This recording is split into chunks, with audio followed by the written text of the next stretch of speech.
안녕하세요. 저는 저의 일을 열심히 하며 사는 30대 초반의 여성입니다.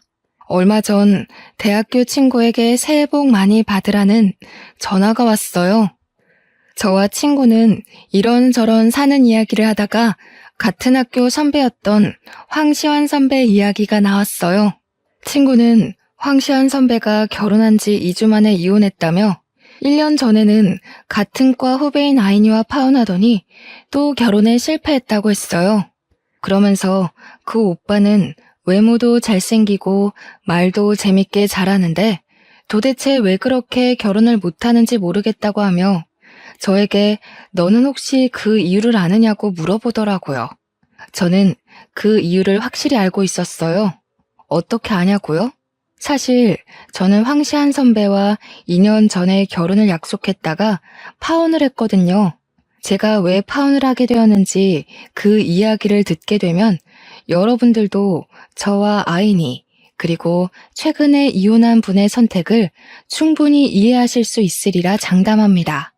저의 예비 남편이었던 황시한 선배는 과에서 잘생기고 매너도 좋은 인기남이었어요. 저는 그런 예비 남편에게 한눈에 반했고 우리는 연애를 시작했어요. 이렇게 학교 다닐 때 시작한 연애는 졸업하고도 계속 이어졌고 무려 8년이나 사귀게 되었어요. 어느덧 저는 28살, 예비 남편은 32살이 되어 결혼을 생각해야 하는 나이가 되었죠. 우리는 서로 너무 사랑했던 터라 당연히 결혼을 생각해서 각자의 집에 정식으로 인사드리러 가기로 약속했어요. 먼저 제가 예비 남편의 집에 인사를 드리러 갔어요. 처음 뵙는 자리인 만큼 예쁘게 차려입고 예비 남편의 집 앞까지 갔어요. 예비 남편이 자신의 집 앞에서 저를 기다리고 있더라고요. 제가 예비 남편에게 너무 떨린다고 하니 걱정하지 말라고 어른들이 다들 좋아하실 것이라고 하며 다독여줬어요. 떨리는 마음을 부여잡고 예비 남편의 손을 잡고 집에 들어가니 남자 어른 두 분이 계시는 것이 아니겠어요? 예비 남편은 오른쪽은 아버지, 왼쪽은 고모부라고 하며 인사하라고 하더라고요. 저는 인사를 드린 뒤 설마 나온다고 고모부도 오신 거냐고 물으니 그게 아니라 오늘이 제삿날이래요. 저에게 제삿날이라는 말 한마디도 없이 인사하는 날짜를 잡은 것이 황당했어요. 하지만 어른들이 계시는데 그 자리를 박차고 나갈 수도 없는 노릇이라 일단 들어갔어요. 들어가니 고모부가 우리 장손이 드디어 여자를 데려왔다고 반겨주시더라고요. 인사를 드린 후 거실에 앉아 있는데 큰 방에서 할머니께서 나오셨어요. 예비 남편은 같이 사시는 친할머니라고 말하더군요. 저의 예비 남편은 장손이자 귀한 외동아들이고 친할머니, 저에게는 시할머니를 모시고 살고 있었어요. 제가 예비 남편에게 어머니는 어디 계시느냐고 물으니 부엌에 계신다고 했어요. 인사를 드리러 예비 남편을 따라 부엌에 가니 제사상에 올릴 음식들이 식탁에 올려져 있었고 예비 시어머니는 제기들을 마른 수건으로 닦고 계시느라 정신이 하나도 없어 보이셨어요. 저는 처음 보는 제기들이 신기했어요. 사실 저희 부모님은 제가 태어나기 전부터 교회에 다니셔서 제기들을 TV나 책으로만 봤지 실제로 본 것은 처음이었거든요. 어머니는 이리저리 두리번거리는 저를 보며 미소를 지으시더니 다가와 네가 현정이냐며 시완이에게 이야기 많이 들었다고 하시며 반가워하셨어요. 그러시며 미안한데 오늘은 제사라서 바쁘니 일단 조금 도와달라고 하시며 앞치마를 저에게 주셨어요. 처음 뵙는다고 정장까지 입고 왔는데 보자마자 앞치마를 주시니 너무 황당했어요. 하지만 앞으로 시어머니가 되실 수도 있는 분이니 저는 그냥 아무 소리 않고 앞치마를 받았어요. 그렇게 저는 예비시댁에 처음으로 간 지 30분 만에 앞치마를 맸어요. 그리고 불편한 정장을 입고 부엌 바닥에 앉아 전을 부쳤죠. 예비 남편도 제 옆에 앉아 같이 전을 부치려고 했어요. 그런데 그 모습을 본 할머니가 부엌으로 바로 오시더라고요. 시완아, 남자는 부엌에 들어가는 것 아니다. 어서 나와. 불성사납게 이게 뭐 하는 짓이냐? 할머니, 그래도 현정이 처음 왔는데 힘들잖아. 좀 내가 도와야지. 안 그래요? 예끼? 그러면 못 써. 우리 집에 대를 이을 하나뿐인 귀한 장남이 이런 일하면 못 쓴다. 어서 거실로 가서 앉아 있어. 할머니는 예비 남편의 손을 끌고 거실에 앉혔어요. 예비 남편은 거실에 앉아 고모부와 술을 마시며 희희낙낙하고 놀더라고요. 저는 이런 상황이 황당했지만 그래도 원래 제가 음식하는 것을 좋아하기도 했고 TV에서만 보던 제사를 처음 겪어보니 신기하기도 해서 그냥 오늘만 봉사한다는 생각으로 음식을 장만했어요. 저녁 7시 정도가 되자 제사를 이제 해야겠다며 고모부와 시아버지가 거실에 병풍을 펼치시고 예비 남편은 큰 상을 가져왔어요. 어머니는 부엌에서 제기 위에 대추와 사과를 조심스럽게 올리셨어요. 그러면서 저에게 들고 거실로 가서 제사상 위에 올리라고 하셨어요. 저는 어머니께서 주신 쟁반을 그대로 들고 가서 밥상에 반찬 올리듯이 아무 곳에나 음식을 두었어요. 너는 홍동백서도 모르니? 대추는 왼쪽에, 사과는 오른쪽에 두어야 할 것이 아니니? 할머니는 제게 음식을 잘못 올렸다고 다그치셨어요.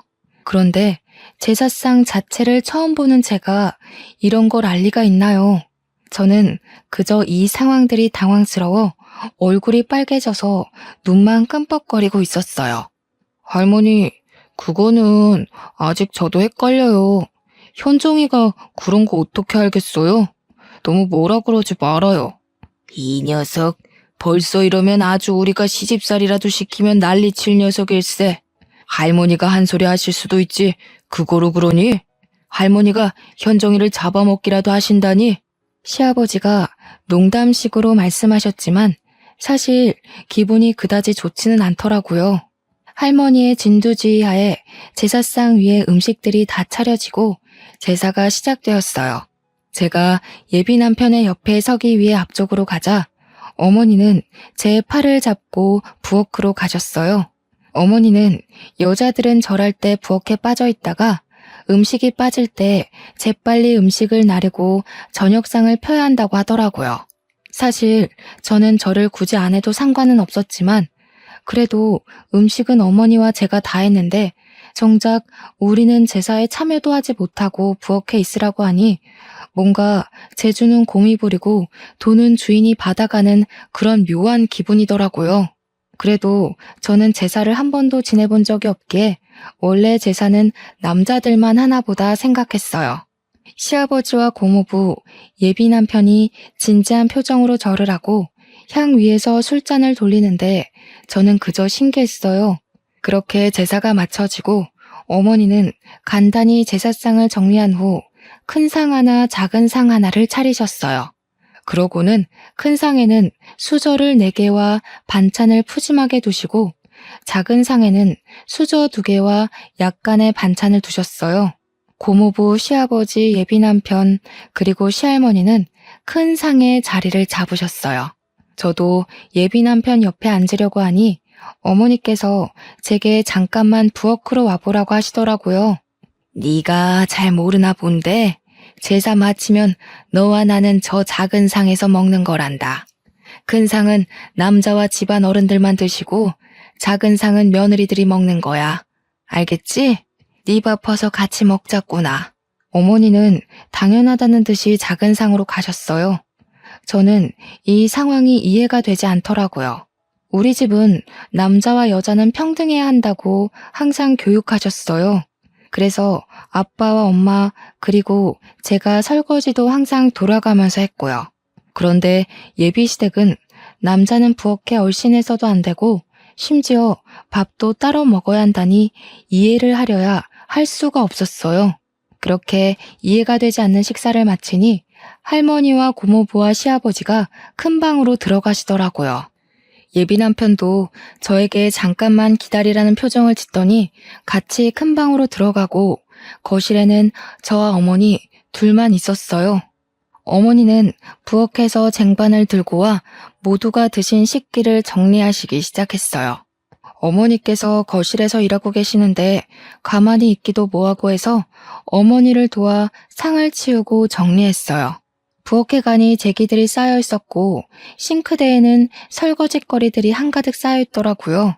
어머니는 처음엔 저에게 제기 정리 좀 해달라고 하셨어요. 제기를 처음 본 제가 제기를 어떻게 정리해야 하는지 알 턱이 있나요? 모른다고 하니 어머니가 제기를 정리하시기 시작하셨고 저는 설거지를 했어요. 그렇게 1시간 정도 지나 부엌 정리가 끝났어요. 제가 설거지를 다 하고 고무장갑을 벗자마자 큰 방에서 예비 남편이 나오더라고요. 다 했어? 설거지할 거 많았을 텐데 고생했네. 벌써 밤 10시인데 이제 집에 가야 하지? 근데 어쩌지? 아까 나 고모부랑 술 먹어서 운전은 못 해줄 것 같은데 혼자 갈 수 있겠어? 예비 남편은 제가 설거지를 할 동안 방에서 고모부와 아까 못다 마신 술을 더 마셨더라고요. 술에 취해 해롱해롱한 예비 남편과는 오늘 그 어떤 이야기도 할 수 없겠다 싶어 어른들께 인사를 드리고 혼자 버스를 타고 집에 왔어요. 집에 도착하니 밤 11시였어요. 예비 시댁에 인사드리러 간다고 오전부터 나가서는 완전 파김치가 되어 밤늦게 온 저를 본 엄마는 깜짝 놀라서 무슨 일 있었냐고 물으셨어요. 저는 엄마에게 오늘이 제삿날이라서 시어머니와 제사 준비도 하고 제사도 지내고 뒷정리까지 하고 왔다고 말씀드렸어요. 또한 예비 남편이 장손에다 외아들이고 시할머니와 함께 살고 있다는 사실도 이야기했죠. 엄마는 제삿날에 인사하러 오라고 말한 것도 기가 막힐 노릇인데 남의 집 귀한 딸을 제사 준비까지 시키고 뒷정리까지 시키냐며 화를 내셨어요. 당장 예비 남편에게 전화해서 따진다는 것을 예비 남편이 지금 술 먹어서 말해도 소용없다고 하며 겨우 말렸네요. 엄마는 한창 화를 내시다가 저와 예비 남편이 결혼하는 것은 진지하게 다시 생각을 해봐야겠다고 하시고는 주무시러 들어가셨어요. 엄마는 화를 많이 내셨지만 저는 그래도 예비 남편이 좋았어요. 제사라는 문화가 그다지 싫지만은 않았고 무엇보다 예비 남편을 너무 사랑했거든요. 예비 남편도 제게 너무 잘해주었고요. 그래서 그 뒤로도 저희는 잘 만났지만 엄마는 그날 이후 우리의 만남을 탐탁지 않게 생각하셨어요. 그리고 2주 정도가 흘렀어요. 예비 남편은 어른들이 다시 저를 집으로 초대했다고 토요일에 함께 가자고 하더라고요. 저는 저번에 인사드리러 갔을 때 제삿날이라 많은 이야기를 나누지 못해서 다시 초대하셨다고 생각하며 그날 당연히 가겠다고 했어요. 약속한 토요일 오전, 이번에도 깔끔하게 정장을 입고 예비 남편 집 앞으로 갔어요. 문을 열고 들어가니 현관에 신발이 가득 있었어요. 집 안에는 어른도 있고 아이들도 있었는데 어른들만 해도 20분 정도가 있으시더라고요. 저는 현관에서 신발도 벗지 못한 채 이게 무슨 일인가 싶어 어리둥절하게 서 있었어요. 예비 남편은 가만히 있는 제 손을 잡고 들어갔어요. 그러더니 당숙 할아버지, 작은 할아버지, 남원 작은 아버지, 천안 작은 아버지 등 그 자리에 계시는 모든 분에게 각각 인사시켰어요. 일단 인사를 하긴 했는데 워낙 많이 계시다 보니 나중에는 이분이 저분 같고 저분이 이분 같더라고요. 인사를 할 때마다 다들 저에게 맏며느리감이라고 하시며 앞으로 하나뿐인 장손 시완이와 결혼해서 자주 보자고 반기셨어요. 한창 정신없이 인사를 하는데 부엌에 계시던 어머니께서 나오시더니 잘 왔다고 반겨주셨어요. 그러고는 오늘은 증조 할아버지의 제삿날이라고 하시며 제게 앞치마를 주시더라고요. 그때 그 앞치마를 보자마자 뒤도 돌아보지 않고 나갔어야 했는데 저는 또 바보같이 그 앞치마를 건네받았네요. 그렇게 저는 또 불편한 정장을 입고 앞치마를 입고 부엌 바닥에 앉아 육전부터 시작해서 파전, 산적, 동태전, 가오리전 등 제가 평소에는 잘 먹지도 않는 전을 잔뜩 만들었어요. 그날은 친척들이 많이 오셔서 그런지 처음으로 이 집에 왔던 이전 제삿날보다 훨씬 더 많이 음식 장만을 했어요. 제가 그렇게 허리도 제대로 펴지 못하고 음식을 할 동안 예비 남편은 조카들과 놀고 게임을 하며 아주 즐거워하더라고요.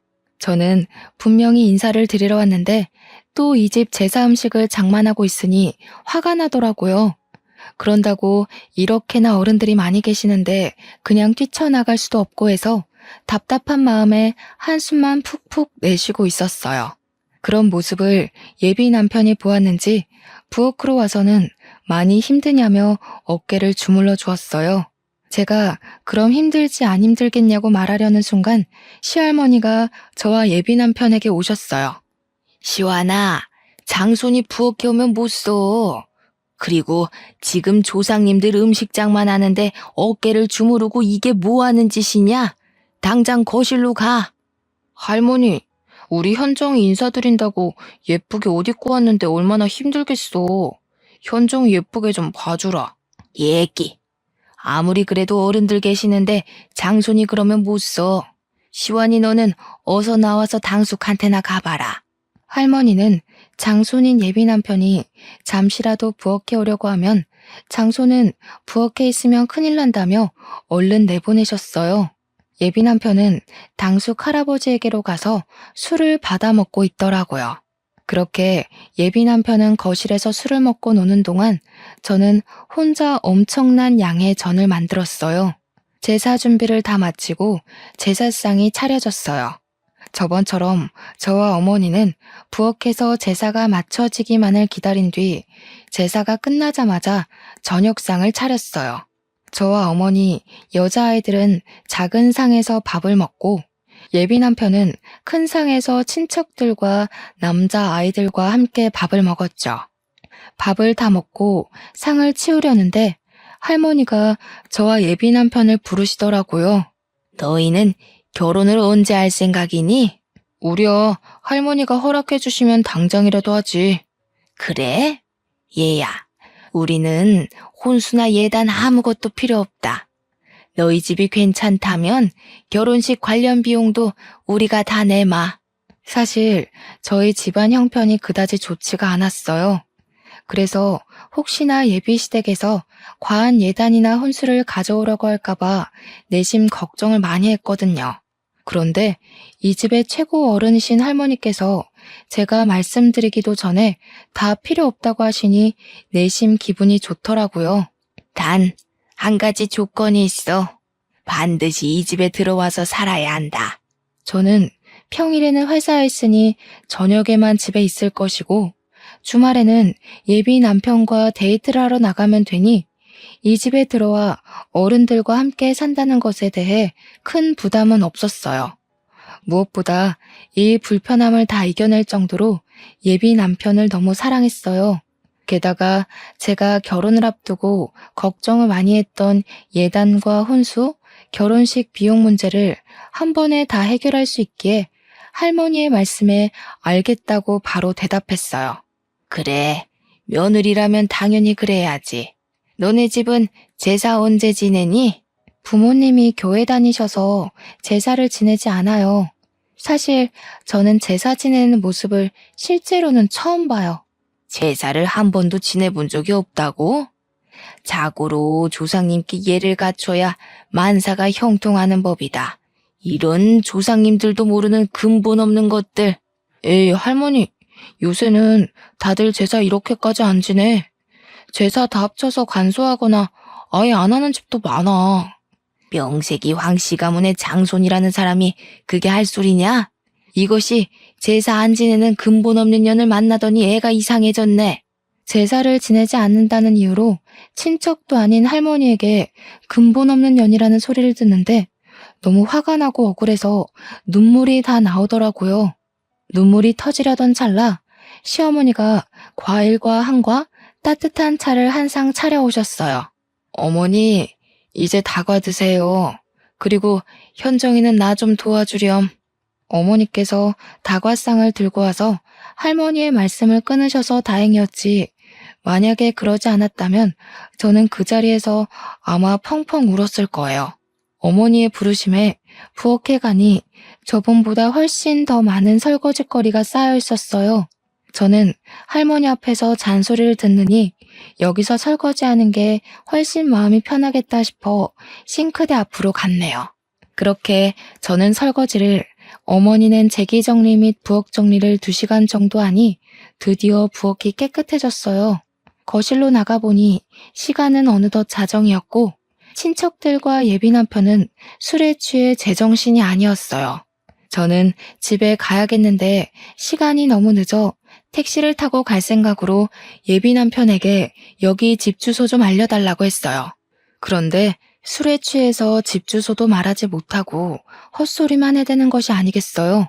그러는 모습을 보신 친척들과 어머니도 오늘 너무 늦었고 여자 혼자 이 시간에 택시 타는 것도 위험하니 그냥 하룻밤 자고 가라고 하시더라고요.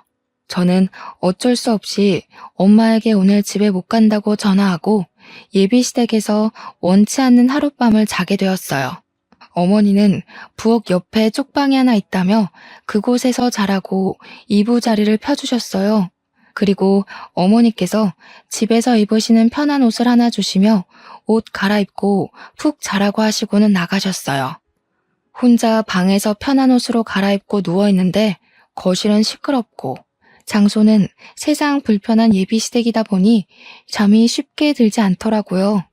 결국 저는 모든 친척이 다 술을 마시고 코 고는 소리가 들릴 때까지 뒤척이다가 겨우 잠이 들었어요.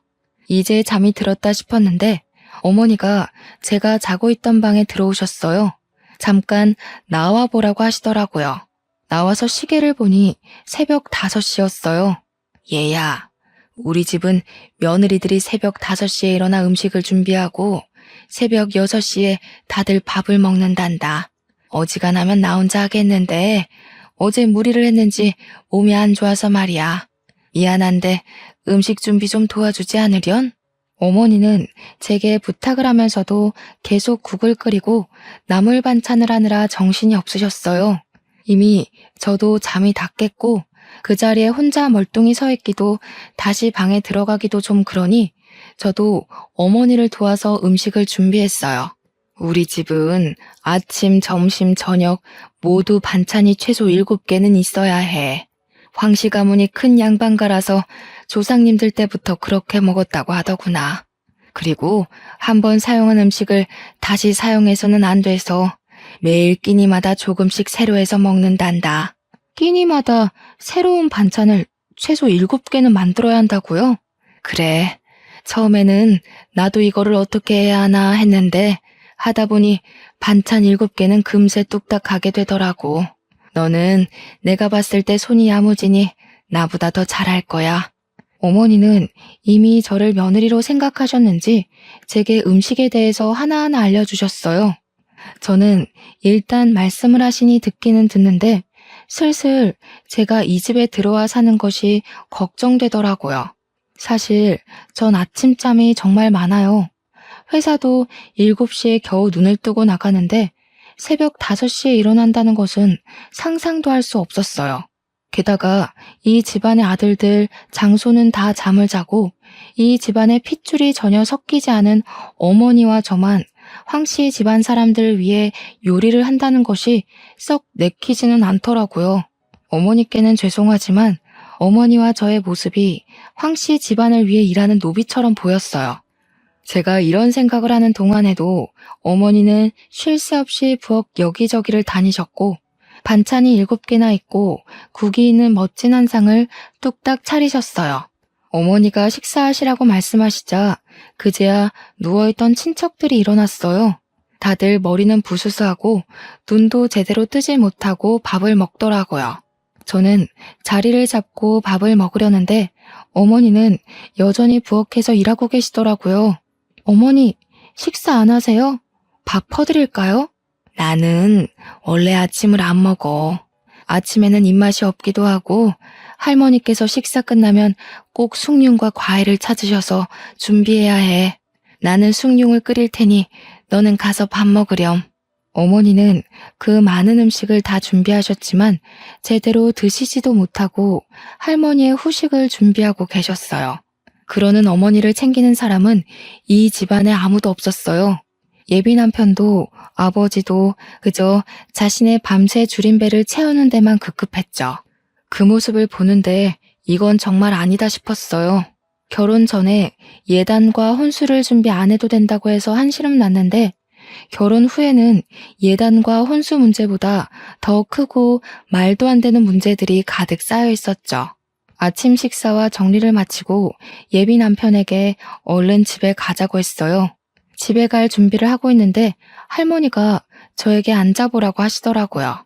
그러면서 황씨 가문은 옛날에 이렇고 저렇고 하시며 집안 조상님에 관해서 얘기하셨어요.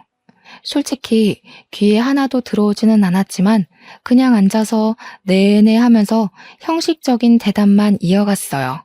그래서 말이다. 우리 집은 이렇게 엄청난 집안이라 명절을 가장 중요하게 생각한단다.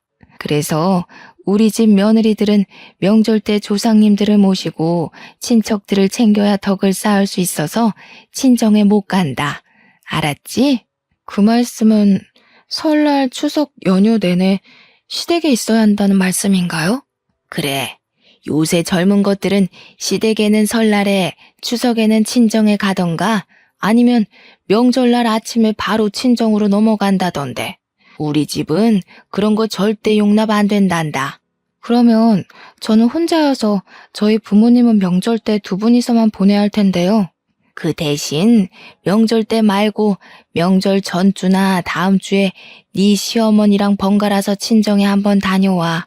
원래 옛날에는 처음에 결혼하면 3년간 시댁에 살면서 친정에 가보지도 못했다. 그래도 요새는 많이 좋아진 거야. 결혼한 지 1년도 안 된 새댁이 친정에도 가고 말이야. 저는 저를 이만큼 키워주신 것은 친정 부모님인데 그런 부모님께 명절 때 찾아가 보지도 못한다는 것이 전혀 이해가 되지 않았어요. 정말 이건 너무 아니다 싶었죠. 더 어이없는 건 예비 남편이었어요. 예비 남편은 할머니의 말에 고개만 끄덕이더라고요. 너는 이제 출가 외인이다. 결혼하면 이 시댁에 뼈를 묻고 살아야 해. 이제 친정은 잊고 여기 시댁의 조상님께 충실하게 효를 행하며 살아야 한다. 그동안 저를 키워주신 친정은 잊고 얼굴도 이름도 모르는 어쩌면 예비 남편 아니었으면 남남이었을 시댁의 조상님께 효를 행하며 살아야 한다니 정말 어이가 없더라고요. 그 뒤로도 할머니는 한참 동안 조상님과 며느리의 도리에 대해 설교를 하셨어요. 할머니, 이제 우리 일이 있어서 나가봐야 해. 우리 장손 오늘 일이 있었어? 그래, 어서 가봐. 너도 같이 가려무나. 참, 우리가 다음 달에도 제사가 있단다. 날짜는 장손에게 듣고 그때도 꼭 와야 한다. 할머니께서는 저에게 다음 달에도 제사가 있으니 반드시 참석하라는 말을 하시며 잘 가라고 하셨어요. 예비 남편의 차에 타서 곰곰이 생각해보니 이 모든 상황이 너무 어이없더라고요. 저는 분명히 결혼 전 인사를 드리러 왔는데 인사는커녕 제사 음식 장만하고 부엌에서 일하고 아침상 차리고 다음날 예비 시댁에서 나온다는 것이 말이나 되는 상황인가요? 우리 할머니가 좀 말이 많으시거든. 그래서 할머니 말이 더 길어질까봐 내가 적당히 둘러대고 잘랐어. 그래. 그런데 인사 와서 제사 지내고 온다는 것이 좀 그러네. 왜? 힘들어서 그래? 이거 한 번 가지고 그러면 어떡해. 우리 집은 1년에 제사가 12번, 명절 2번 해서 1년에 총 14번 제사를 지내야 하는데 앞으로 어쩌려고 그래. 이제 제사 문화에 적응해봐. 1년에 14번이나 이런 제사를 지낸다고? 응. 그래도 네가 제사를 2번이나 와서 어른들한테 잘 보여서 그런지 친척들이 다들 너무 좋은 며느리감이라고 칭찬하시더라. 며느리감? 응.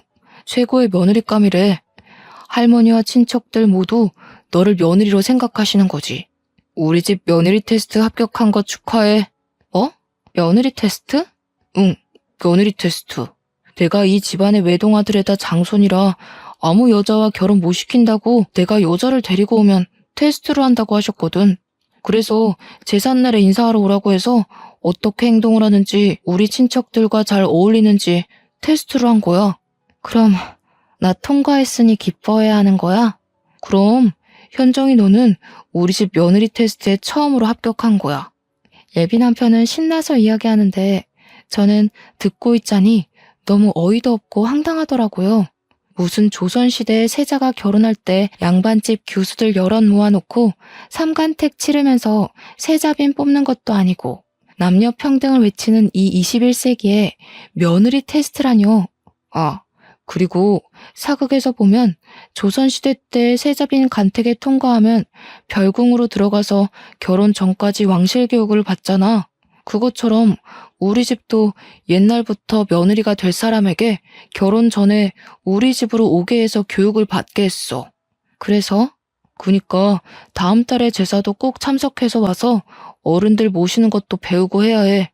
너는 제사를 한 번도 지내보지 않아서 더 많이 배워야 할 수도 있겠다. 다음 달 제사가 일요일이니까 금요일부터 우리 집에 와서 금, 토, 일 같이 생활하면서 할머니, 어머니한테 배워. 할머니도 예비 남편도 뼈대가 굵은 양반 가문의 집안이라서 며느리들은 교육을 받아야 한다며 제사 음식 장만을 도우라는데 빨리 이 집 며느리 자리에서 도망가야겠다는 생각뿐이었어요. 바로 헤어지자고 말하고 싶었지만 8년간 사귀었던 정도 있었고 전날 잠을 거의 못 자서 너무 피곤해서 일단 바로 집으로 갔어요. 집에 오니 엄마는 저번에는 시댁에 인사드리러 간다 해놓고서는 11시에 파김치가 돼서 오더니 오늘은 아예 그 집에서 잠을 자고 왔냐고 뭐라고 하시더라고요. 저는 이 결혼하지 않겠다면서 어제 제사 지낸 이야기부터 아침에 할머니께 들었던 이야기까지 모두 다 하나도 빠짐없이 말씀드렸어요.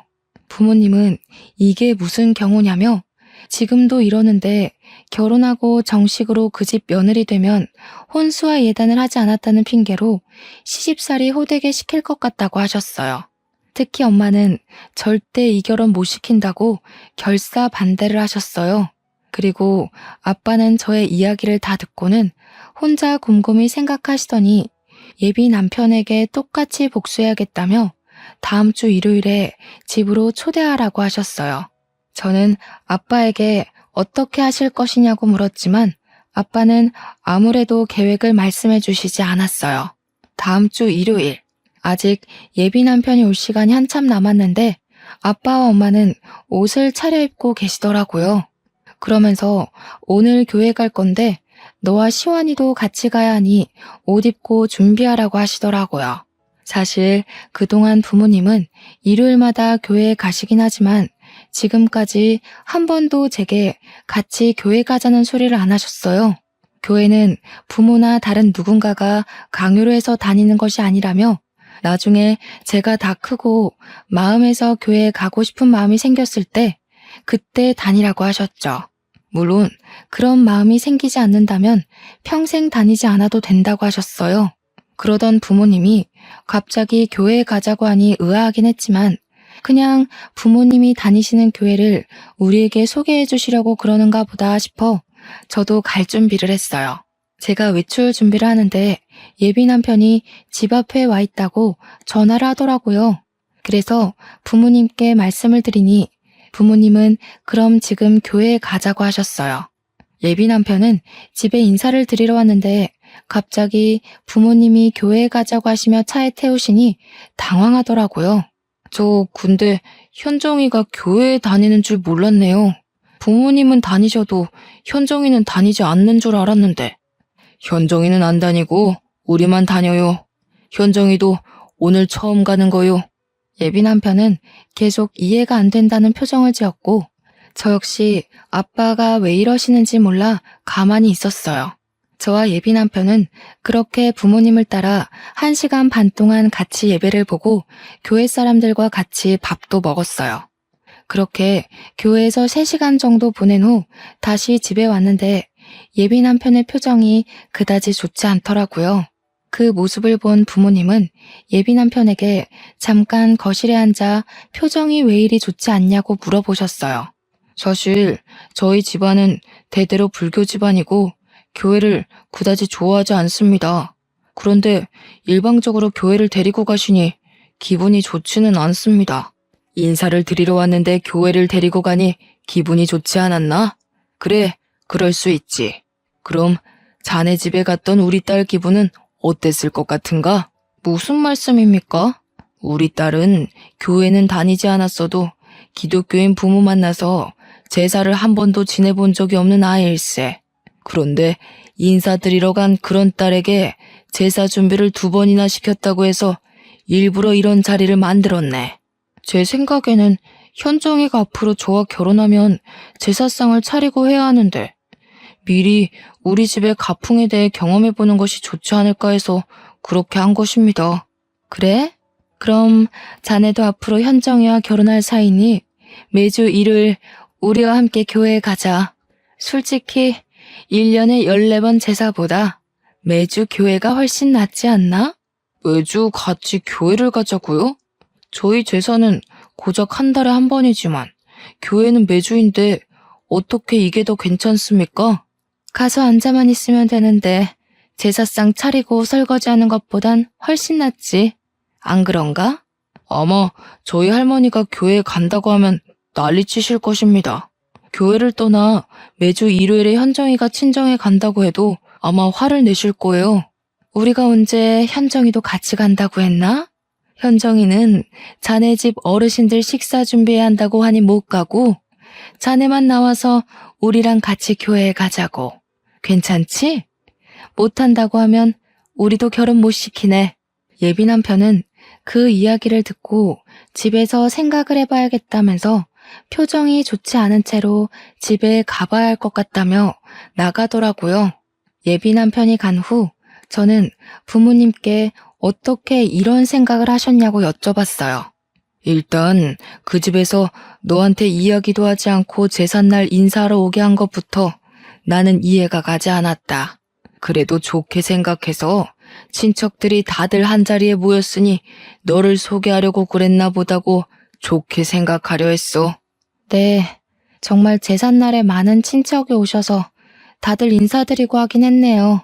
그런데 결혼도 아직 하지 않았는데 예비 며느리라며 잔뜩 음식 장만을 시키고 설거지까지 하고 왔다길래 화가 나더구나.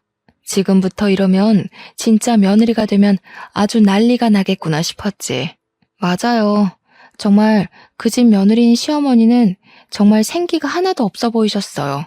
정말 죄송하지만 황씨 집안을 위해서 일하는 노비 같았어요. 그 정도였니? 아무튼 너도 마음이 떠난 것으로 보이고 해서 둘이 헤어진다고는 했는데 그래도 남의 집 귀한 딸 고생시키는데 그냥 헤어지기엔 뭔가 내가 아쉬웠어. 그래서 내가 복수를 계획했지. 그런데 우리 집은 제사를 지내지 않으니까 제사날 오라고 할 수도 없으니 대신 교회로 바로 데려가신 거예요? 그렇지.